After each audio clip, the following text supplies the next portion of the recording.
오늘 우리에게 주시는 하나님의 말씀은 에베소서 4장 15절과 16절의 말씀입니다. 찾으셨으면 우리 함께 말씀을 봉독하시겠습니다. 오직 사랑 안에서 참된 것을 하여 범사에 그에게까지 자랄지라. 그는 머리니 곧 그리스도라. 그에게서 온 몸의 각 마디를 통하여 도움을 받음으로 연결되고 결합되어 각 지체의 분량대로 역사하여 그 몸을 자라게 하며 사랑 안에서 스스로 세우느니라. 아멘. 아멘. 우리 김희성 목사님, 굳이 설명할 필요는 없죠. 김희성 목사님 나오셔서 말씀 전하실 때 큰 은혜가 있으시길 바랍니다. 저 여러분 안에 예비하신 주의 은혜가, 이 시간 부어주시려고 준비하신 주의 은혜가 넘치기를 소망합니다.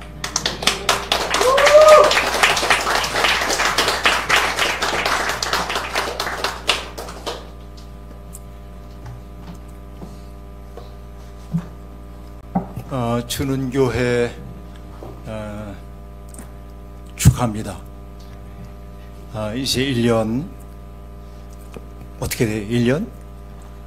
창립한 지는 30년이 넘었습니다. 30년이 넘고 제가 언제는 1년 아직 안 됐습니다. 아직 안 되고, 네.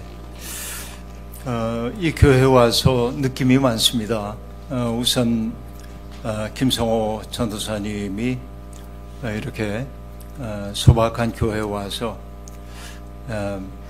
어떻게 보면 프로 음악인인데, 사실 이제 이런 분들이 마이크가 좋지 않으면 노래 안 부르고 이제 그런 분들이 제법 많이 있습니다.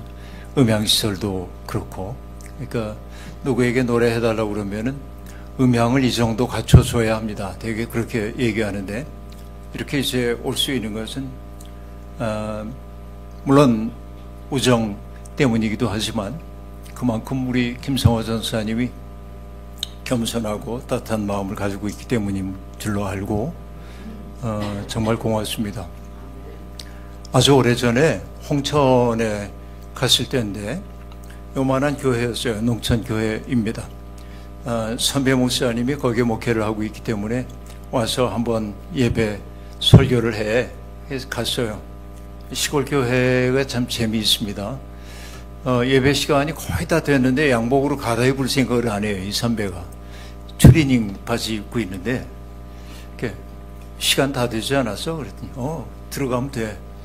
그거 어떻게 갈아입으려고 그러나? 그랬더니 추리닝 위에다가 두루마기를 입더라고요. 이렇게. 그리고 그냥 올라갔어요. 자, 앞에 이렇게 앉아 있어서 뒤에 교인들이 잘 보이지 않았습니다. 저는 지금은 뭐 원고 별로 의지하지 않고 설교하지만 그때 설교 원고도 가지고 가서 주머니에 넣고 가고 그랬는데, 진행이 이렇게 되면서 뒤에서 들려오는 소리를 이렇게 귀 기울이는 거예요.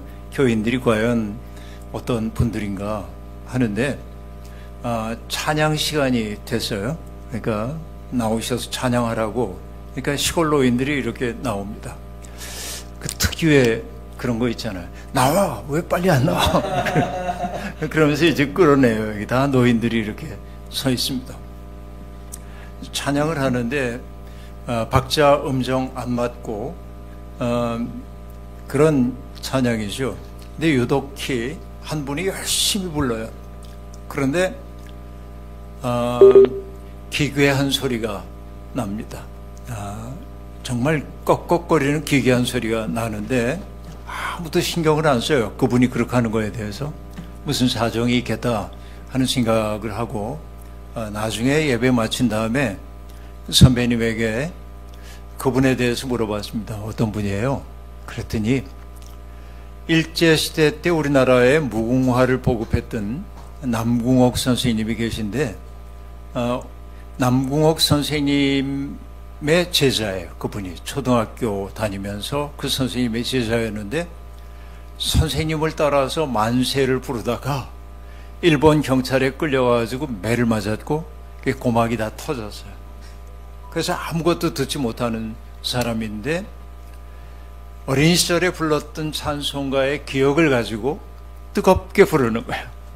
근데 이제 리듬도 안 맞고 박자도 안 맞고 또 소리도 그렇고 그럽니다. 근데 그분이 얼마나 열심히 찬양을 하는지 그 모습이 근 30년쯤 된 것 같은데 가슴에 찡하게 남아 있습니다. 그래서 저는 제법 많은 음악인들을 알고 있고 지금도 이제 우리나라의 클래식 전문가들도 꽤 많이 알고 있지만은 그래서 음악에 대한 어떤 그 감식안도 조금 있다고 느끼긴 합니다만은 그러나 내 마음이 움직여질 때는 바로 이런 자리에서 불려지는 찬양 이런 것들이 훨씬 더 마음을 크게 움직이곤 합니다. 김 전수님 정말 고맙고 네. 그런 마음들을 생각하면 돌아가셨지만은 마더 테레사가 했던 얘기가 떠오릅니다. 우리는 큰 일을 하라고 부름받은 게 아니라 작은 일을 큰 사랑으로 하도록 부름받았다. 그렇게 말합니다. 그러니까 이 교회가 크고 작고의 문제가 아니라 작은 일을 큰 사랑으로 감당하도록 하는 것, 이것이 이제 하나님의 일이라는 생각이 드는데요. 테레사 수녀가 여러분 봐서 알겠지만 키가 작습니다. 150 정도밖에 안 되는데 작은데 위대한 일을 해냈죠. 그래서 그분은 그렇게 얘기합니다. 나는 하나님의 손에 들린 몽당연필이다 하고 말해요. 몽당연필 작아요. 그런데 그분이 그 말과 더불어 함께하고 있는 얘기가 있어요. 그 말은 우리는 모두 하나님이 쓰시는 러브레터다 그렇게 말합니다. 하나님을 믿는 사람들은 다 러브레터, 세상에 하나님이 쓰시는 러브레터예요. 그러니까 여러분 러브레터 받으면 좋잖아요. 그러니까 하나님은 나를 통해 세상에 내가 당신을 사랑한다 하는 말을 하고 싶으셔요. 그러니까 이 자리에는 우리 모두도 하나님이 쓰시는 러브레터로 여기에 있고, 그러니까 크고 작고의 문제가 아니다 하는 생각을 해봅니다. 저는 이 세상에 교회가 둘이 있다고 얘기를 하는데, 하나는 큰 교회와 작은 교회가 아니라 살아있는 교회와 죽은 교회라고 생각을 해요. 살아있는 교회는 뭐냐면 작은 일을 큰 사랑으로 하는 교회는 살아있는 교회예요. 죽은 교회는 뭐냐면 큰 일을 하는 것처럼 보이지만 그 속에 마음이 들어가지 않은 것은 죽은 교회라고 볼 수 있어요. 이 교회는 작기 때문에 겨우 초등학생, 그것도 어린 초등학생이 나오니까 방송을 담당하고 있습니다.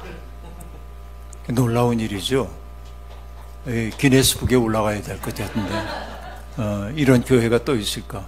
그러니까 아주 작지만 소중한 역할들을 감당하고 있단 말이죠. 그래서 교인들이 많지 않지만은 여러분의 헌신이 너무나 고맙게 여겨집니다.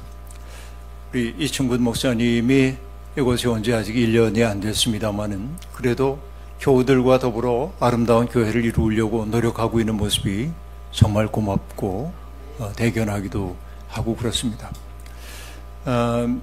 제가 이제 종종 교류하고 있는 그 숲해설가 김용규 선생이라는 분이 계신데 그분이 이제 30대 중반의 나이에 이 서울에서 잘 나가는 벤처기업의 대표였는데 내가 이렇게 살 때가 아니다. 왜냐하면은 정말 경쟁이 심한 그 상황 속에서 살려다 보니까 자기 마음이 자꾸 거칠어지는 거예요. 내가 이렇게 살아야 되나 생각해서 그분은 과감하게 대표 자리를 내려놓고 조금 모았던 돈을 가지고 괴산에 야산을 자그마한 걸 사고 그리고 거기에 집을 짓고 숲에 대해서 공부하기 시작합니다. 한국 각지를 다니면서 나무 공부하고 숲 공부를 하고 그러고 나서 그게 마음속에 꿈을 하나 품게 됐습니다. 그 꿈이 뭐냐? 우리나라에 여우가 없잖아요. 지금 여우가 없어요. 그래서 그 자기 숲학교 이름을 뭐라고 정했냐면 여우숲학교 그래요. 그래서 내가 물어봤어요. 왜 여우도 없는데 여우숲학교라고 그러냐?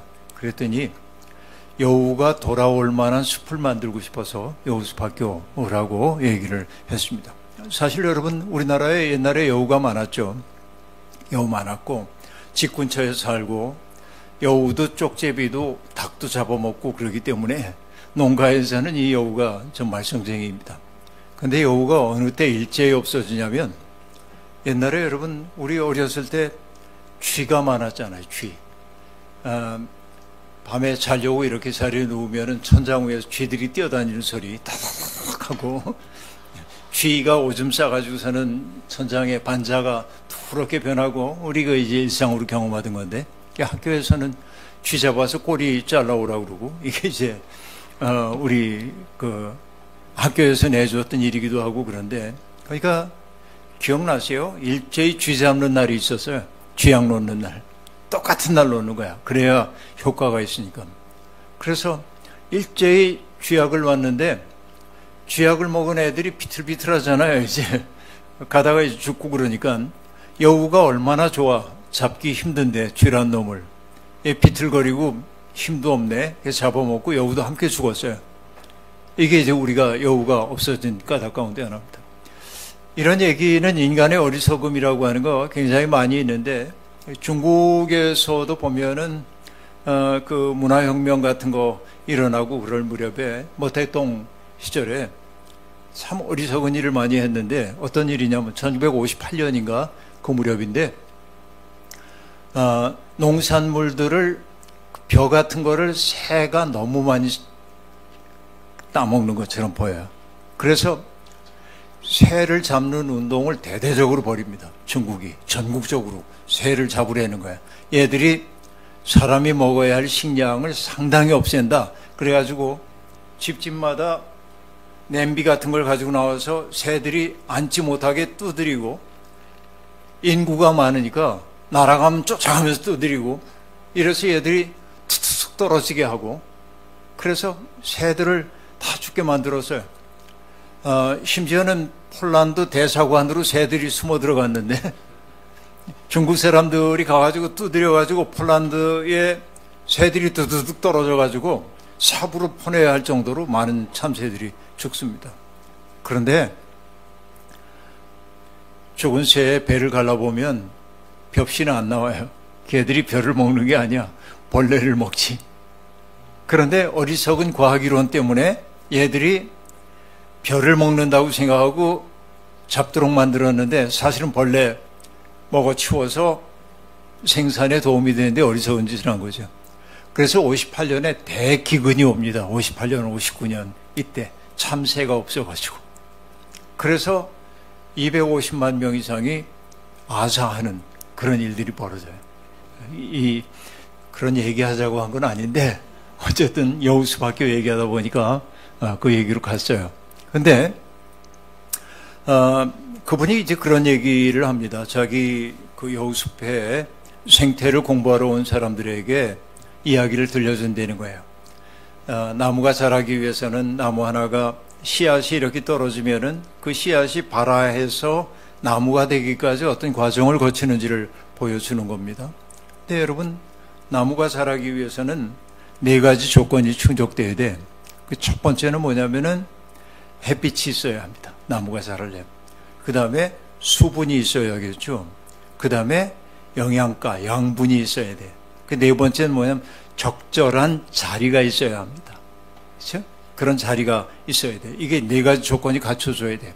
그런데 씨앗이 자기가 발이 달려있지 않기 때문에 바람이 부는 대로 혹은 어떤 동물들에 의해서 배설물 형태로 옮겨진 자리에서 싹을 틔워야 되는 거예요. 이건 이제 씨앗의 운명입니다. 내가 가고 싶은 곳에 갈 수가 없어.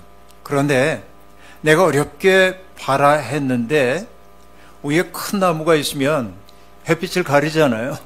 그러니까 얘가 자랄 수가 없는 거예요. 그래서 나무들은 어떻게 하냐면 이렇게 자라다가 해가 가려지면 해를 받지 않은 광합성을 할 수가 없으니까 팔을 이쪽으로 뻗는 거예요. 이렇게. 그러다 보면 어떻게 돼요? 몸통이 구부러져요. 이렇게. 그래서 여러분 숲에서 굽은 나무를 보거든 되게 못났네 그러면 안 돼. 얘가 얼마나 안간힘을 썼나 이런 걸 우리들이 봐야 하는 거죠. 그러니까 숲이 살아남기 위해서 어떤 노력을 했는지 그리고 그 나무가 자라기까지 어떤 악조건을 극복했는지를 좀 보라고. 그러면 여러분, 그 눈 가지고 나무 한 그루 한 그루를 보면 그게 예사롭게 보이질 않아요. 나무들이. 저도 그렇습니다. 그런데 그 얘기를 한 다음에 김영규 선생이 하는 얘기가 뭐냐면, 여러분 숲을 좀 돌아다니다가 여러분을 닮은 나무 옆에 서보세요. 그러면 어떤 사람은 가다가 곧게 솟은 가문비나무나 이런 나무 옆에 가서 자랑스럽게 나무를 부둥켜 안아요. 뭐냐면 인생에 굴곡 없이 잘 컸다 그거지. 굉장히 얄미운 족속들입니다. 그죠?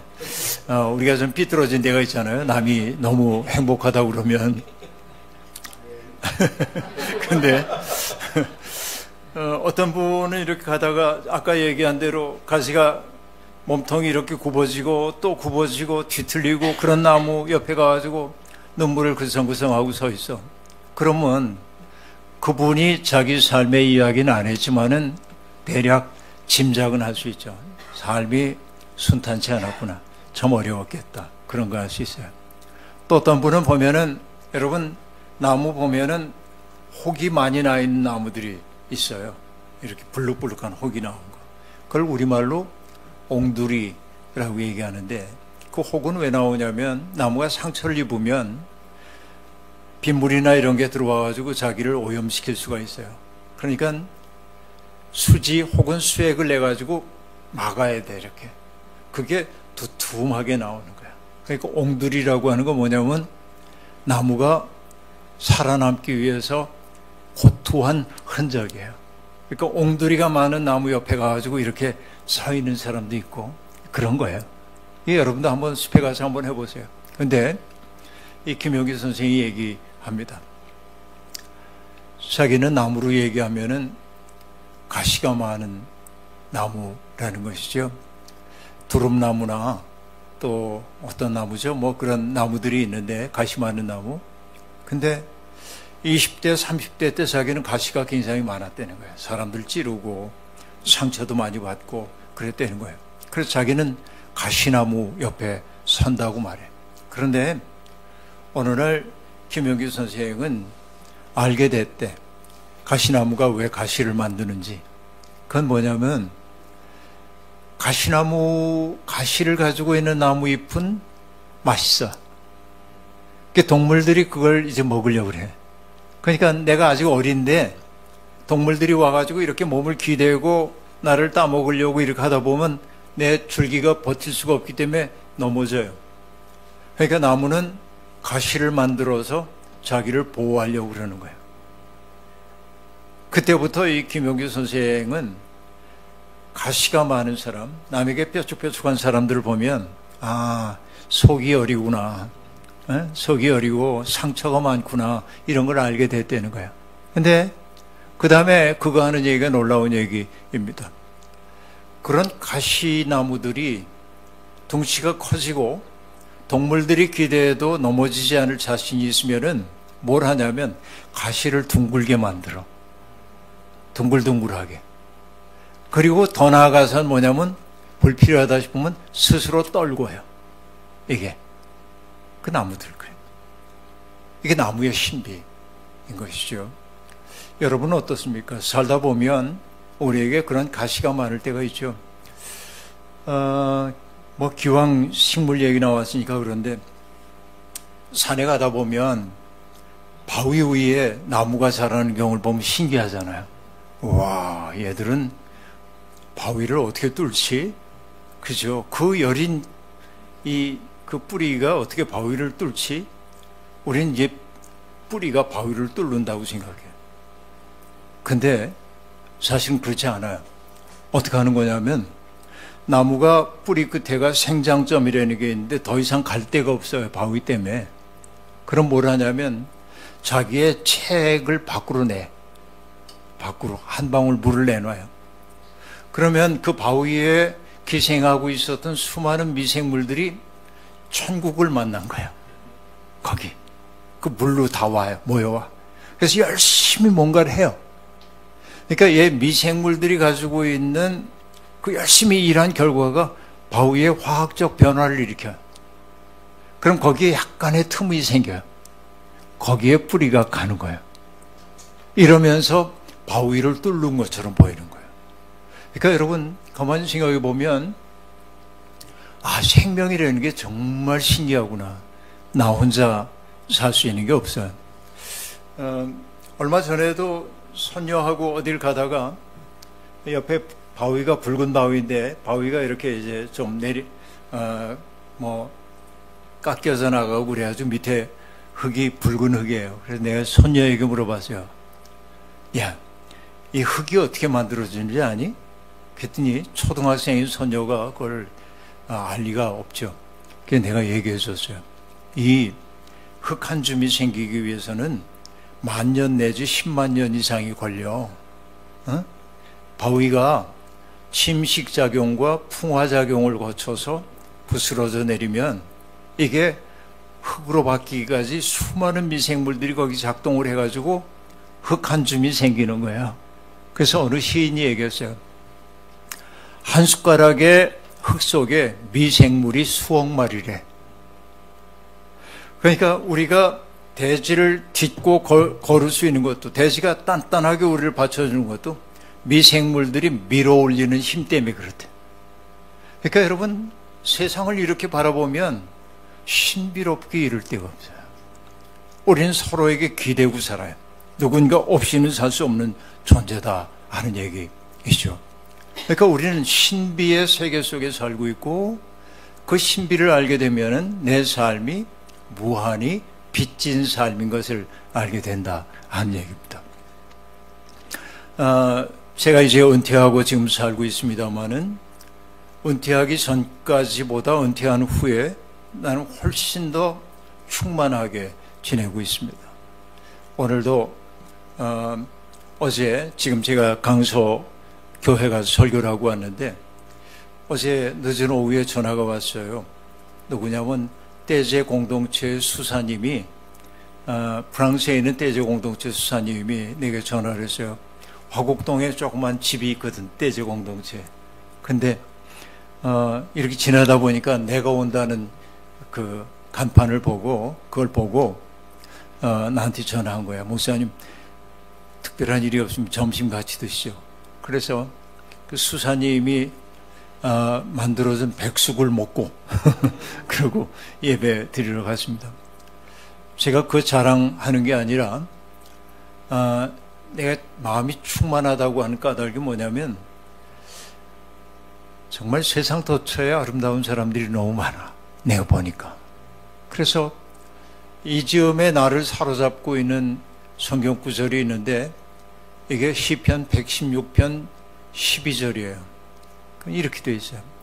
주께서 내게 베푸신 은혜 내가 무엇으로 보답할꼬 라고 한 말이에요. 이게 내 마음속에 크고 충만하게 다가옵니다. 그렇죠. 정말 큰 사랑과 은혜의 빚을 지고 내가 살고 있구나 하는 생각을 해보는 것입니다. 그럼 여러분 가만히 생각해 보면 이 교회라고 하는 게 뭐겠어요? 결국 교회는 저는 이렇게 생각해요. 교회를 가리켜서 우리가 헬라어로는 에클레시아라고 얘기하는데 이 에클레시아라고 하는 것은 원래 그리스의 사회 제도입니다. 그러니까 그리스 사람들은 시민들이 자기들의 운명을 결정하기 위해서 회의를 할 때 그 회의를 에클레시아라고 그래요. 그러니까 옆 나라하고 전쟁을 할 건지 말 건지, 어떤 사람을 추방할 건지 말 건지, 어떤 사람에게 명예로운 훈장을 줄 건지 말 건지, 거기에서 회의하는 그 모임을 에클레시아라고 얘기하는데, 교회가 나중에 자기를 지칭할 때 에클레시아라고 얘기하는데, 이건 뭐 불러냈다라는 뜻으로 자꾸 새기고 있습니다만, 조금 더 깊이 보자고 한다면 뭐냐면 우리는 뭔가 세상의 운명을 결정하는 사람들이야. 교회는 세상의 운명을 결정하는 사람들로 우리가 부름을 받았다라고 하는 얘기입니다. 자, 세상의 논리라고 하는 것은 어떠한 논리입니까? 점점 세상이 각박해져 가고 있어요. 왜? 과거에 우리는 가난했지만은 다소 웃음이 있었어요. 근데 요즘은 풍부해졌지만 사람들이 웃음을 잃고 살고 있습니다. 근데 제가 종종 그 수학 공식 하나를 얘기하곤 하는데 가만히 여러분 생각해 보면 알 수 있는데 H, 이건 이제 happiness, 행복을 나타내. 다 행복하기를 원하잖아요. 어떻게 하면 행복의 공식이 뭡니까? 네? 아까도 행복 노래 불렀잖아요. 이것이 행복, 이것이 행복. 네? 하나님을 어떻게? 그게 행복이라고 얘기했어요. 근데 행복이야. 행복을 원해. 근데 그거는 수학 공식이니까 D분의 C 그런 공식이에요. 분모인 D는 뭐냐면 desire라고 얘기하는데 그건 욕망이에요. C는 캐피탈이에요. 뭐 C가 어려우면 M으로 해도 돼. money. 돈이 많아야 행복해. 지금 세상은 전부 그렇게 얘기해요. 돈이 많아야 돼. 돈은 좋죠. 여기 돈 싫어하는 분 계세요? 돈은 누구나 다 좋아합니다. 왜? 돈이 있으면 자유로워지는 게 있어요. 그 분명히 있습니다. 한 번은 제가 이렇게 있는데 우리 교인 한 분이 전화를 했어요. 목사님, 예술의 전당에서 무슨 공연이 있는데요. 클래식 혹시 시간 되면 들으러 오세요. 좋죠. 약속을 했어요. 그리고 이제 그날이 다가왔습니다. 근데 그 전날 그분이 또 전화했어. 목사님 저녁을 어떻게 하세요? 어딘가에서 먹어야죠. 저하고 하시죠. 좋아요. 어디로 오세요?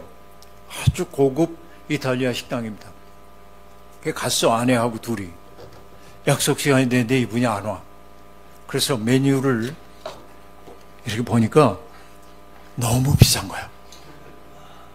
고민이 생겼어. 만약에 이 사람이 안 오면 어떡하지? 고민이 이제 생겼어요. 물만 먹고 그냥 가도 되나?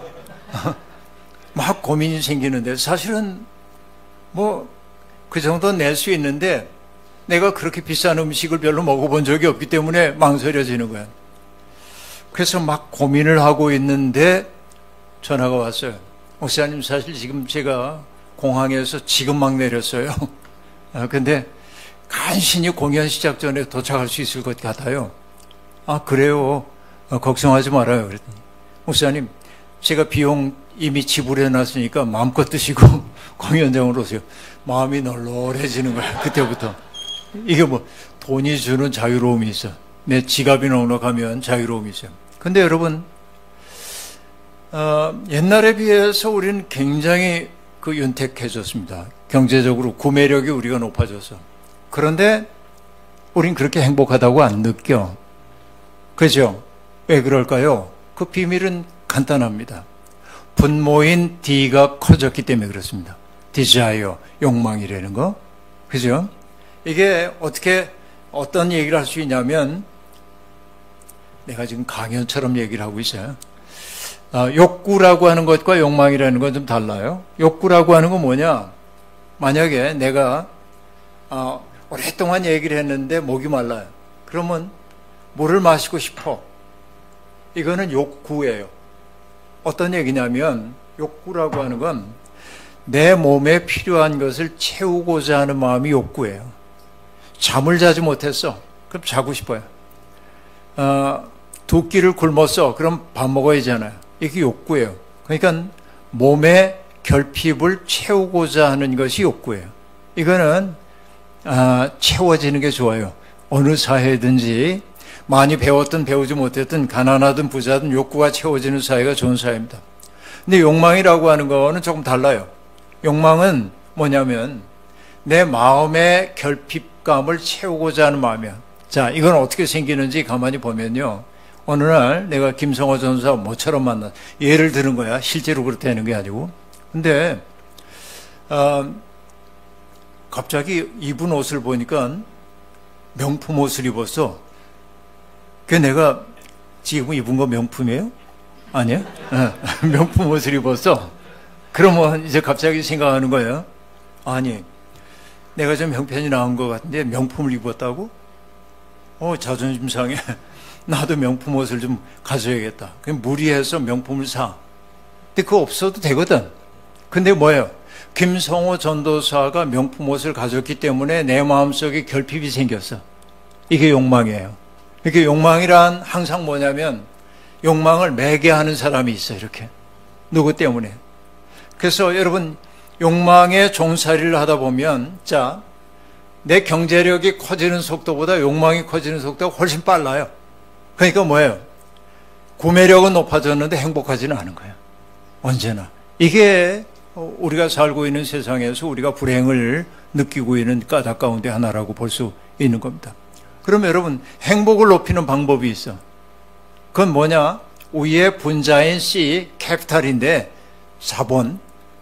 내가 money라고 해도 돼. 돈이 없어요. 그래도 행복한 방법은 뭐냐? 욕망이 적어지면 돼. 이 정도는 가져야 행복한 거야 하고 난 이거면 되는데? 넌 이 정도는 누릴 수 있어야 인간다운 거야. 난 이거면 좋게. 그래서 여러분 감사하는 마음과 자족하는 마음이야말로 돈이 주인 노릇하는 세상에 대한 가장 강력한 저항이에요. 에? 감사하고 자족하는 마음. 그러니까 여러분 이 교회라고 하는 데는 결국 뭐냐? 이 세상 우리를 욕망의 방향으로 끌고 가려고 하는 그 세상에 맞서서 새로운 삶이 가능함을 보여주는 사람들이 바로 교회란 말이죠. 그러니까 그런 의미에서 우리는 뭐냐? 완전히 새로운 인류예요. 이게 교회는 그런 거예요. 교회를 가리켜서 우리가 커뮤니티, 공동체라고 얘기하는데 아까 에클레시아도 얘기했지만은 세상의 운명을 결정하는 거라고 얘기했는데 에클레시아라고 얘기하기도 했지만은 교회를 공동체라고 얘기하는데 공동체라는 뜻은 커뮤니티라고 얘기하는데 커먼 라틴어로 함께라고 한 뜻이고 무누스는 선물이라는 뜻이에요. 그러면 공동체란 뭡니까? 서로가 서로에게 선물이 되는 사람들의 모임이에요. 내가 선물이야.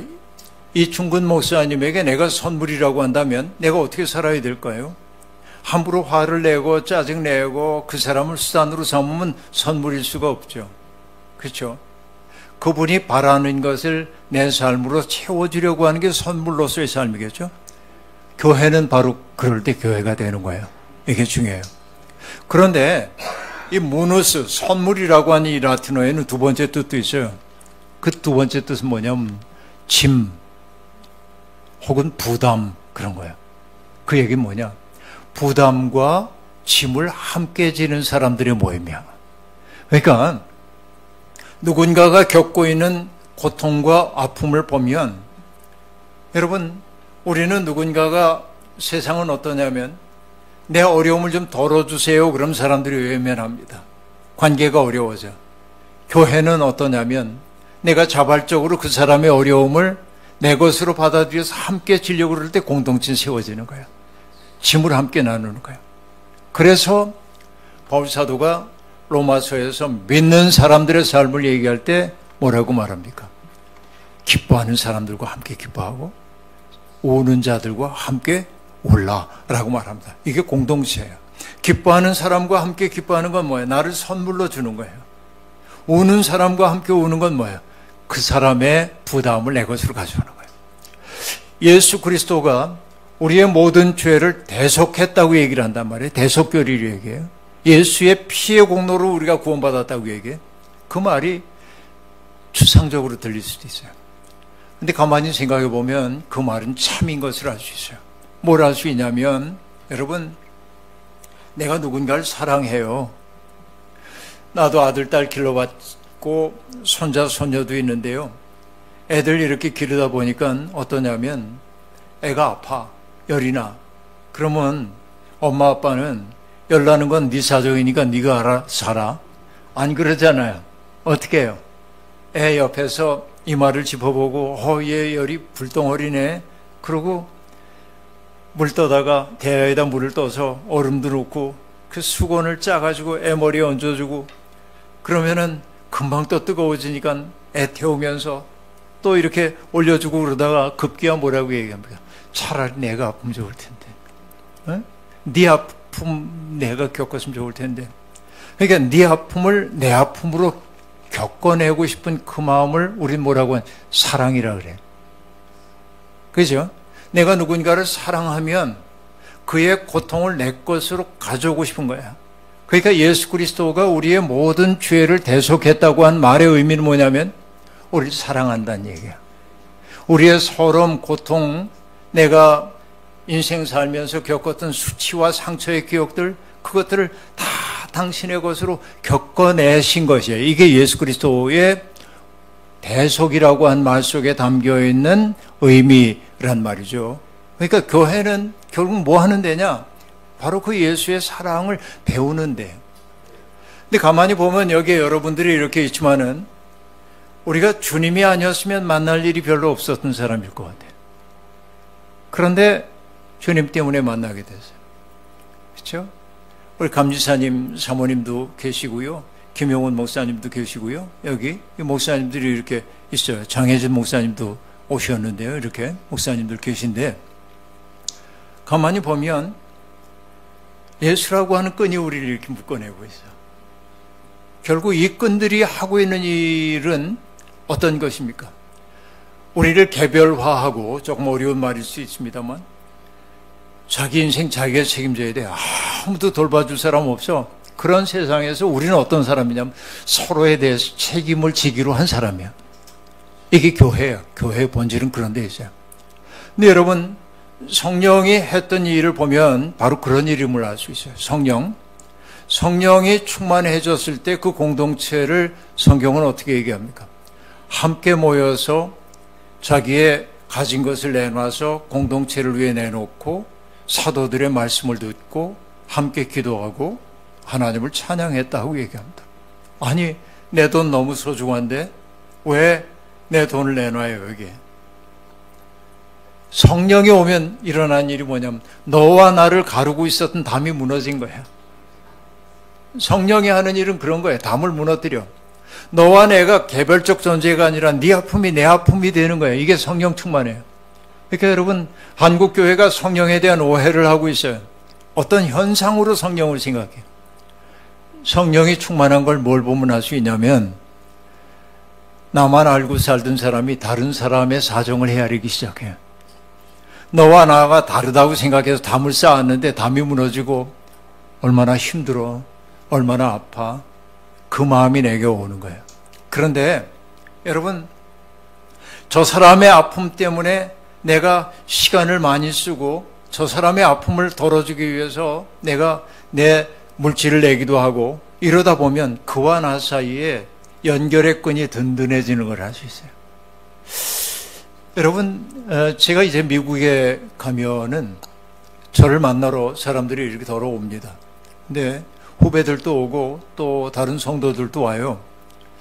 그런데 제가 물어봐요. 미국은 땅덩어리가 넓으니까. 아니, 얼마나 걸렸어요? 그럼 6시간 운전해 왔대.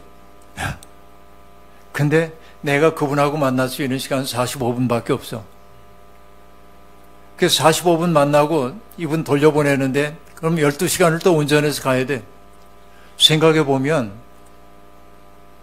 미쳤잖아요. 한국에서는 내가 누구 만나기 위해서 4시간, 5시간 운전합니까? 안 하잖아요.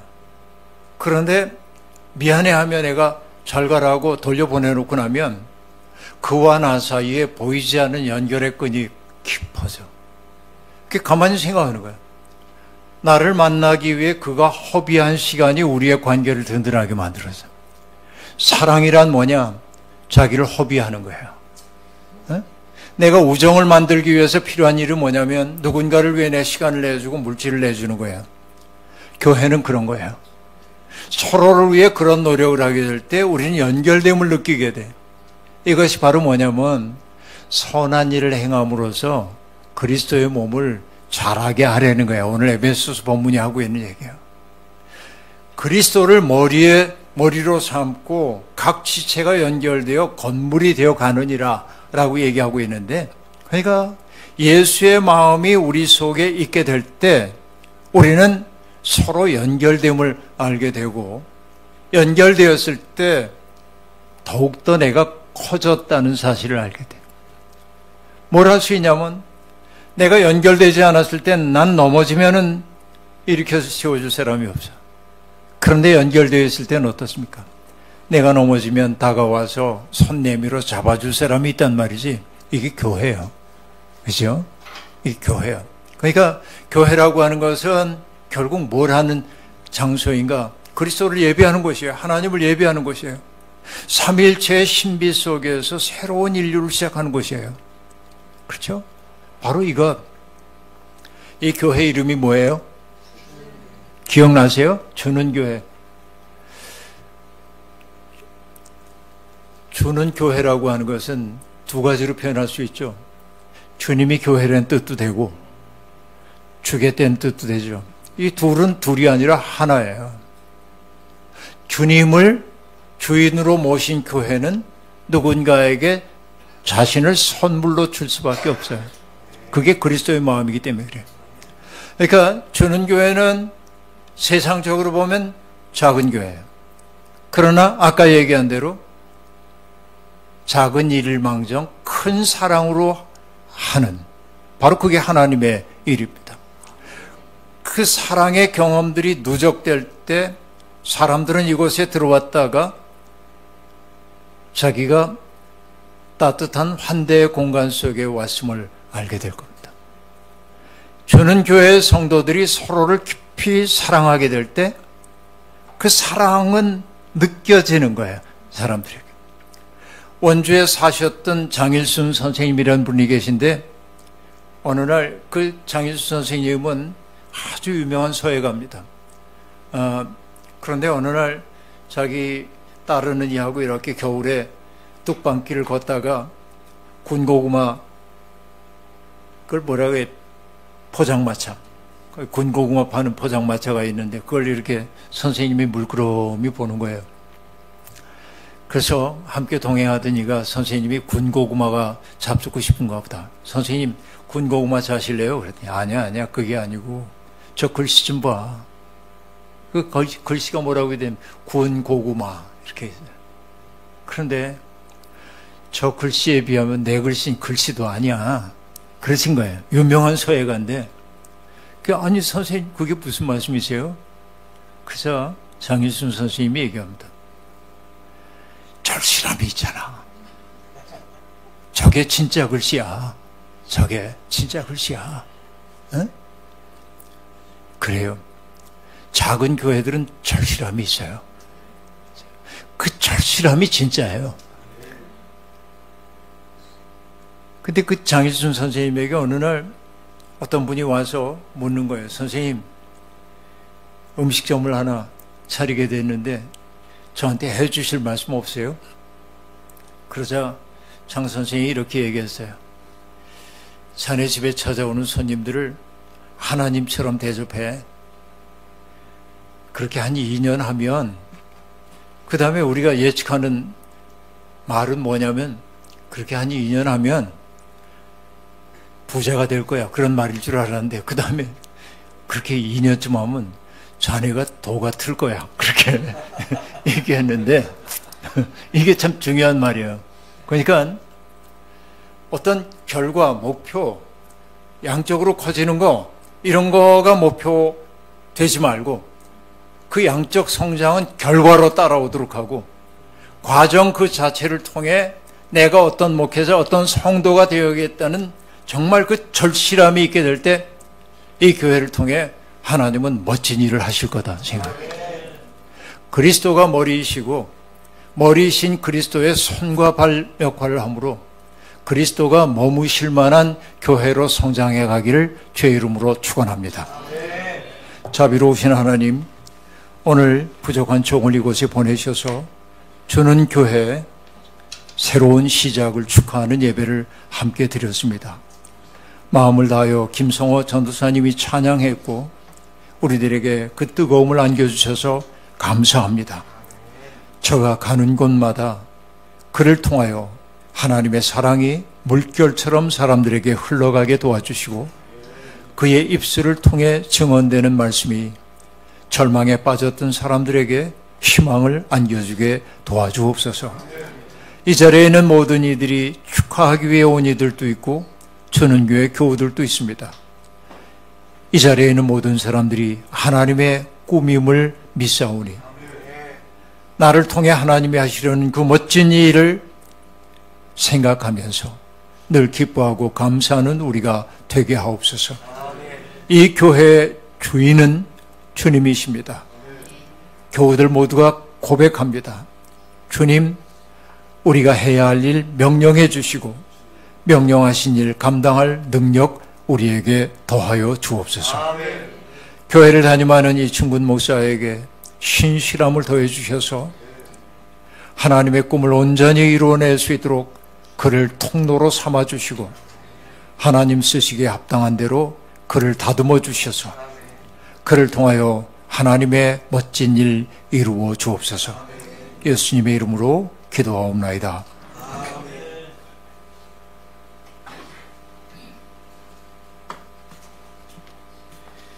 귀한 말씀 감사드립니다. 말씀을 듣다가 제가 오늘 몇 번 찔렸습니다. 그리고 그 덕에 몇 번 깎였습니다.